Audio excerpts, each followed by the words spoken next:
Yo, what up? It's Big Bink from Big Bink's Break Room Podcast. What it do? Me, Big Bink, and my big bro Action Jackson over there What's one time. up? Man, look, it's one thing, we've had so many shows. We had a lot of fun. We had a lot of entertainment. We had a lot of performances. But, we're stepping up today. Yeah, with our gift to have this platform and the people and the new people action that we've been reaching. Man. Like, it's really great to have somebody, from the crib, Dallas, Texas. I know this is going all over the world, but Dallas, Texas right here. This dude has created a landscape for people to understand when we come into this, because Action's our political guy. He's our political guy. The I learned guru, from that as it man. were. So when he told me the Honorable, right here from the crib, Colin Allred said, hey, let me stop by the podcast and drop some game. He done showed up. Give it up. The Honorable Colin Allred in the building. I'm sorry, I'm fanning out right now.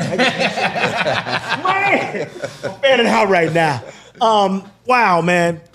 I just found out. Well, I knew, but I didn't put it together. You used to play football. Yeah, that's right. In the NFL. Yeah. For Tennessee. That's right. So take me from, where'd you go to high school here in Dallas? Hillcrest High School. Hillcrest, okay. Yeah. Take me through that whole experience. High school, college, Yeah. NFL. Yeah. And how it prepared you for what we're doing today. Right. Yeah, I think I wanted to use my sports to pay for my school at first. That's all I thought. Because, for me, when they started offering scholarships, I was like, you can pay for everything? You gonna pay for everything? You know what I mean? Because my mom was a public school teacher here in Dallas. Oh, and nice. And I was raised by a single mom, and so, we didn't have any money. And so for us, it was always like, well, when we talk about college, it'd be like, well, if we can afford things, then. And so once they started coming offering scholarships, I thought that was just all gravy from there. Yeah. And I went to Baylor because there was a linebacker coach there, and I was a linebacker who I really liked. I always tell kids, don't pick a school now based on the coach who you like, because he actually left the next year. Oh, man. But I still enjoyed it, and it was like an hour and a half away from Dallas, so I could get my laundry done, come back home. Yeah, come back. Come back to the crib, and then go play. I ended up being captain of the team, and I was getting ready to go to law school because I thought that would be the end of the road for me. But the NFL kind of came knocking. Like, agents started calling me saying they wanted to represent me, and I was like, in what? Yeah. And they're like in the NFL, and I was like, no, you got the wrong guy. And I was like, I got a friend Jamal, you can talk to him. And they're like, no, like, you have a draftable grade. And I didn't believe them until they sent me my pre-draft report. Wow. That said that I was like a likely 5th to 7th round pick, so like late rounds, right? And I went undrafted, but I was what they call a priority free agent, so I had a bunch of teams who offered me, including the Cowboys. Man. And I thought I was going to go to Dallas, but Jerry pulled the offer right after I accepted it. And so Jerry, come on, bro. Jerry, we talked about this, man. Come on, man. Come on, man. And then I signed with Tennessee, and I ended up being there for 5 years. Yeah. Nice. I would have kept playing, but I hurt my neck, and actually hurt my neck against the Cowboys in Dallas in my 5th game, my 5th year. Marion Barber was running a power running play off the right tackle. I came over and made the tackle, along with he hit me, and also the tight end, Martellus Bennett, hit me, and it put my neck in a position that was like an awkward position. Yeah. And I was lying on the turf thinking, yeah, that's about it. Yeah. My mom was in the crowd, and she asked me after the game, what about next week? And I said, Mom, there's not going to be a next week. Ain't no next week. I had to get surgery. So I had surgery, and I had a chance to keep playing. The Vikings offered me a 1-year deal, but I decided to go to law school. Got it. Nice. Yeah. Because, for a linebacker with a bad neck, that's like one of y'all being unable to talk. Yeah. Oh, my God. Yeah. He made the right move. You know what I mean? Like, Exactly. once you get a bad neck, it's just going to get worse, know? And so you asked how they prepare me, though. Yeah. Because I think football is all about accountability, teamwork, leadership. But at the base of it, you have to be able to take a group of people towards a common goal, right? I mean, every team is, this, actually like, you can have a good team, but if they're fussing and they can't get their stuff together, they will lose against a less talented team that's correct. That's more focused and together. And I think I've constantly been trying to find ways to build coalitions and bring people together so that we can advance causes that are mostly about trying to make it easier for folks to get by. Yeah. And I'm always thinking about the people who I grew up with, who went to public school with me, who my mom taught, and who didn't get that scholarship like I did, but who still had talents and who still had abilities and who we didn't give enough pathways for them. And we need to make sure that we're accessing all of our potential. Yeah. And we're not right now. And you and I were talking about this action. Right now, in fact, we're going backwards. Way backwards. Way back. I mean, we're not even talking about staying at the level. No. I mean, it's getting harder. Yes. And it's getting worse. And I think the funny thing is about Trump is that he would never make it in an NFL locker room. Oh, no. like if you walked in talking all that shit and then you didn't have you didn't have anything behind it, we would just chew you up and spit you out. Yes. You know what I mean? Like if you came in, you're like me, you're doing one of these guys. Like they were like no. Yes. Because we had guys like that sometimes. We used to call them me guys, the ones who were always about like themselves. Yeah. And those are the guys who always bounce around the league. Yeah. Even though they're talented, they can't stay on the team. Somehow bring them in, and they're too toxic for the locker room. Yeah, toxic. That's what he reminds me of. Exactly. He's a very toxic person. So I know you started your foray in, or when we were talking earlier, so you a political or a civil rights lawyer. Yeah, that's right. So to me, just off the break, when you say civil rights lawyer, that triggers in my mind automatically you had a caring for people early. Yeah. Because when you go into law school or you choose law school and you get to choose your profession in law school, you don't see people choosing civil rights. Not to make money, you know. Yeah, not to make money, yeah. So this is to help people out. So my question, the first one out the gate is, where was that decision made where you said, I'm going politics, law? I mean, where was that political fire lit? Yeah, so the truth is, I didn't see it being political at first. Okay. I thought that the law should protect the vulnerable. Right. And that people who are taken advantage of should have somebody who would stand up for them, right? In particular, I chose voting, because I was a voting rights lawyer, because there was a line in a Supreme Court case that I really took to heart, and it said that the right to vote was preservative of all other rights. So if you think about that, okay, voting protects all of your other rights. Right. So whether it's LGBT rights, women's rights, minority rights, disability rights, whatever your issue is, Right. it's going to be protected at the ballot box because they're going to be passing laws Exactly. about you and about your rights, right? But we in Texas, as a Texan, while I was in law school, we were making it harder to vote again, as we've been doing for some time. Right. Yeah, And I exactly. thought that was wrong. And so I kind of wanted to take this on. And I felt like it was a righteous battle. It is. Right? But being a voting rights lawyer in Texas is kind of like being a firefighter in hell. It's like there's always something going on. Like it's just always something going on. Like they're constantly trying something. Yes. And look at the last primary we had. On election day, we had like 15,000 people who were turned away because of the exactly. changes. Yeah. That's constantly happening. And so, I had this opportunity to have some success as a football player.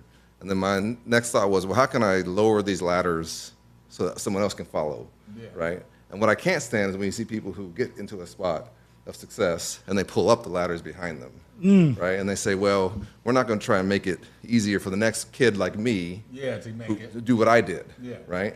And I don't want to spend too much time on it, but someone like Clarence Thomas drives me nuts. Woo! Right? Because Preach! he grew up poor in the South. Yeah. He got a chance to go to great schools because he was smart, and then he decided, oh, you know what I'm gonna do? The first thing I'm gonna do is I'm gonna go after affirmative action. It's like, oh, so you're gonna make it so that no one could do what you did? Yeah, exactly. That doesn't make any sense. Yeah. Unless For him, it does. for him, unless you have some kind of internalized issue. Makes a lot of sense for him. Right. But I'm sorry, B. So with that being said, and you touched on the voting thing, speak on the gerrymandering. Yeah. So what I think people are now understanding it. But 20 years ago, when I first was seeing about this, no one knew what this was. Right. And it was much more subtle back then. Yeah. It was, people were kind of hiding the ball, right? Now they're just coming out and saying it. Like in Texas, they said, we're going to take 5 seats away from Democrats. Yeah. Right? Well, how do you do that? You got to draw the lines and the maps very creatively, because we have these big Democratic cities that should have multiple Democratic representatives representing them. So, when I left Congress in January of 2025, we had 6 black U.S. representatives. Yes. If I am not successful in my runoff election on the 26th, we'll go down to 2, right? You heard that? So understand, All we're talking about people listening out there. We're talking about you can't argue the math, Yeah. right? There's no fewer black people Yeah. in Texas since then. In fact, we've added more. Yeah. Yes. But what we've seen is just different drawing of the maps, right? And so gerrymandering is the creative use of lines on maps to create districts that are not reflective of the population as a whole, right? So you take a part of Dallas and you run the district way out into East Texas. And so now you got somebody in East Texas with the same congressperson as somebody in East Dallas, right? They're totally different needs. Right. But they got the same congressperson, right? And so that's how you keep from having more Democratic representatives, and ultimately, that's how you keep a Republican Congress. Yes. And so then they can pass their laws they want to pass. They can exploit people they want to exploit people. And listen, I think the athlete in me thinks that we should just have fair maps that politicians don't draw. Yes. Right. That independent drawing of the maps. And if you win, you win. Yes. If you don't, you don't. But don't try to rig it. Yeah. You know what I mean? Like, I mean, the rigging part for me is unnecessary, because again, they've shown even in the Tennessee state that's right. that they have a Jewish representative for a black neighborhood, a black community.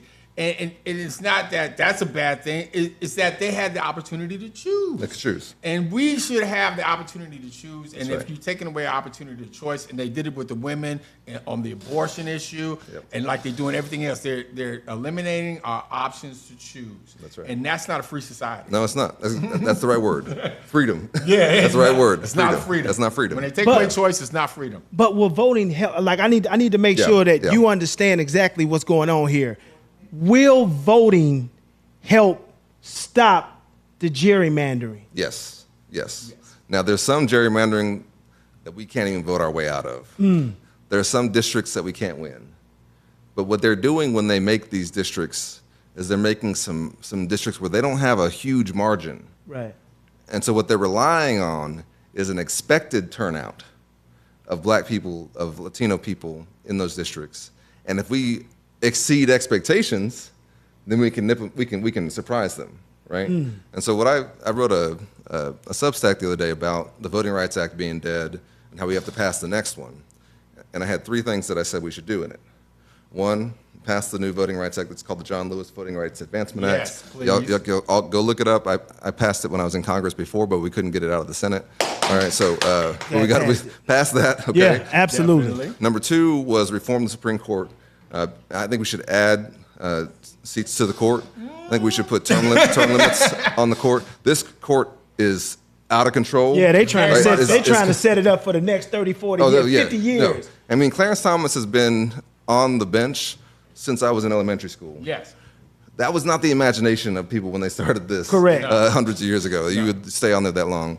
And then 3 was take advantage of these areas like you mentioned where if we vote at higher rates, we can beat them in places they thought we couldn't beat them. East Texas is a good example. We have a lot of black people in East Texas. That's right. Historically,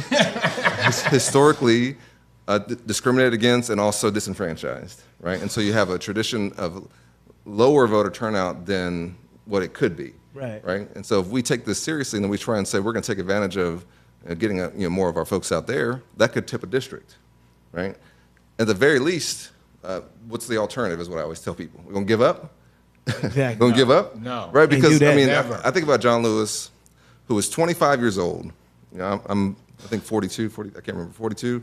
John Lewis was 25 years old when he walked across the Edmund Pettus Bridge. Yeah. And he was met by a sheriff and a mob, and they attacked him, and they cracked his skull, and they attacked women who were with him. They were marching along praying peacefully. What were they marching for? The right to register to vote. To register. We can register. We are registered, but then we're still not having the same voting. Correct. Right? So John Lewis literally got his skull cracked within your grandparents' lifetime. Yeah, that's true. Right? This is not like ancient history. Yeah. So that we could have the chance that we're sitting here with right now. So what I always tell people is we have more tools at our disposal than the generation of the civil rights movement had. Right. Because they were fighting just to get a seat at the table. We're already sitting at the table, sitting there being like, well, I'm going to do something else. Acting like you're still hungry. Yeah. Need to eat. But here's my thing, and just a little pushback, because I like the idea of packing the courts, but I would suggest that we don't take that move for the simple fact because once we lose power, they're just going to do the same thing. They'll do it again. Yeah. And then it'll just be an end of the thing. But what we should fight for is term limits. Yeah. If we get term limits, then no matter who's in there, they got to get out sooner or later. So I think the term limit fight is a strong fight that we should have if we take control of power again, because again, term limits will limit everybody's power and not have one party rule for such a long time that they can just have it. Because if you see the long game, look at John Roberts when that report just came out. He's been studying this since the Nixon era. That's right. Trying to overturn what we've accomplished. That's right. That's a long time. Yep. That's a very long game. So again, if we start packing the courts, again, I fear that they're just, if we put in 3, next time they get in power, they're going to put in 3, and it's just going to get crazy. Again, term limits, I think, would settle that. But another question I have for you, because this is important to me, what does accountability look like if the Democrats regain power? Yeah. Because I think that was the problem the first time. There was never any accountability. And even if you're a child, if you do something wrong, You got to have, you have to have accountability. Yeah. And after January 6th, all the other stuff, there was no accountability. And I think accountability needs to be had because, again, if it's not had, then we're never going to. We've had the opposite of accountability. Yeah. In fact, he got to become president again, and they told him he was immune. Exactly. Yeah. Listen, like you can break the January 6th law, never happened. whatever happened. And so, no, you're right. In fact, when you look around the world, so January 6th was a coup. Yes. Okay, it was an attempted coup. They were trying to prevent, for the first time in our history, what we call the peaceful transfer of power. That sounds normal to us because we have elections and someone comes into office. But in all places around the world, people lose elections, but they don't leave. I don't mean to break it up, but you were there. Yeah, I was there. I was in the Capitol. Thank you very much. Yeah. Say that again. Yeah. You were there So when it happened. I was on the House floor. I was there when the mob was trying to beat down the doors. Yes. Right? I took off my jacket and thought I was going to have to hold a door while my colleagues escaped. I texted my wife, who was pregnant with our son Cameron. I texted her, "Whatever happens, I love you," because I thought I wasn't going to make it out. And you just think about what you would send to your loved one in a moment like that. That's what, And for me, accountability meant that not only the rioters would go to jail, that the organizer went to jail. Yes. The organizer was Donald Trump. It took us, when I say us, the Biden administration did not pursue a case against him for 3 years. So by the time they brought the case, it ran out of time before the election to have it even solved. Yes. And they just dropped the case because he won the election. Exactly. But the crime is still there. Very much so. The crime is still there. And in fact, you think that I'm being radical or something? Mitch McConnell, he was the Republican leader in the Senate, okay? I'm thinking he's not anymore, but he was. At the time, he said, "I'm not going to vote for impeachment because the courts will handle this." What did he mean? He meant that this is a crime and this is going to be criminally prosecuted. Exactly. But then, for whatever reason, Biden administration was too cautious. I think that, and you and I were talking about this before it started, they've moved so quickly when they got in office this time. Yes. They've been in for a year and a half. It seems like 5 years. Yes. 10. Right, 10, 20, you know what I mean? But they move so quickly on so many of their priorities. We have to decide that in 2029, should we have a chance to have a Democratic Congress and a Democratic president, that we're going to do the same thing. Yes. And I don't mean in destruction, I mean in building. In building. Right? Exactly. Because they destroyed, but we would build. Yes. And accountability would include any crimes that were committed during this presidency. And that has to include ICE and the immigration enforcement in this country. There's been at least 3 U.S. citizens killed by ICE. Yes. there's been 0 prosecutions. Yep. Zero. In fact, the Secretary of Homeland Security, she went out there the next day and said that they were domestic terrorists before there's any investigation. One of them was, it turns out he was a nurse who worked at the VA. Right. Alex Freddy. Yeah, serving veterans. Yeah, Yeah. you know what he did? He dealt with veterans in crisis. Yes. And so you know that in a crisis moment, he probably didn't do the wrong thing. No. He was shot on the ground. I right? mean, anybody that saw the video saw it Right. was an execution. Right. And I've heard stories here in Texas, just some people telling me about their experiences of being detained for extended periods and then just released, never told why they were detained, right?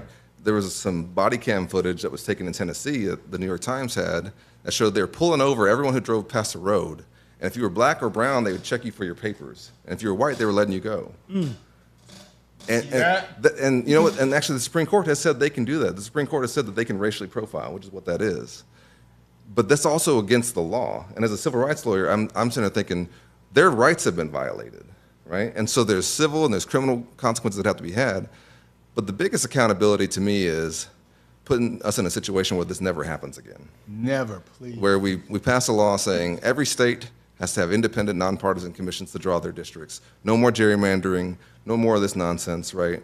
Where we put national standards for voting so you couldn't change the way people vote from one state to another. It's ridiculous that we do it this way. Right. Where we pass legislation that helps working people so they feel like they can actually get ahead on housing, on education, on childcare. And we do these things to show people that this process can actually work, that big things are still possible. Because the thing I always feel like we're running against in Texas isn't Republicans always. No. It's against the idea that anything can change at all. Absolutely. Right? Yes. And it's like, why should I vote? What's it going to matter? Yeah. Right? And it's like, well, if we vote, it can matter. Stephen A. Smith. Now, this guy is supposedly maybe a candidate coming up for political office. He says he's thinking about running for the presidency. But I believe and I think he is nothing but another flim-flam man. And then he made the comment the other day that we should all vote Republican. Did he really? Yes. Oh, wow. He made the comment the other day, Oh, I didn't we see should that. all vote Republican because we are not represented in the Democratic Party and we should all vote Republican and just give them our vote. Oh. So that was his comment and his take that we as Democrats should just all vote Republican. Okay. What say you, sir? Yeah, okay. So I've been on Stephen A's show, and I've not heard him say that. If he said that, number one, I think he's just taking something personal. I think, he gets flack, and I think he'll say something and be like, well, if they're against me, then I'm going to be against them. You know what I mean? So I wouldn't pay too much attention to that. But I also think that, there are some certain voices out there that we're in an age where you want to get attention. Yeah. And so that'll get attention, and we're talking about it. Yeah. Right? But we have to be smart enough now to understand that everything that we believe in is at stake in this election. Yes. And that it's been put at risk by Republicans. I wish that wasn't the case. I wish that we would have a chance where both parties were trying to actively pursue black people's vote, actively trying to pursue everyone's vote, and making a case on the merits, talking about what their view is of fiscal policy, right? Yeah. But we're not even talking about that. No. No one's talking about fiscal policy. The debt is at an all-time high.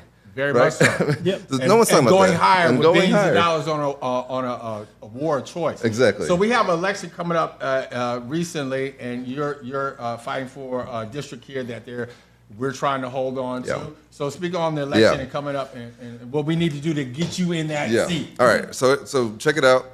The 33rd Congressional District, which I used to represent the 32nd. That one they gerrymandered away. But I'm running the 33rd. It's a new district. And it goes off from East Dallas, swings down, gets some of Balch Springs, comes to the middle of Dallas, then goes into West Dallas. And it's a crazy looking district. Okay? But it exists.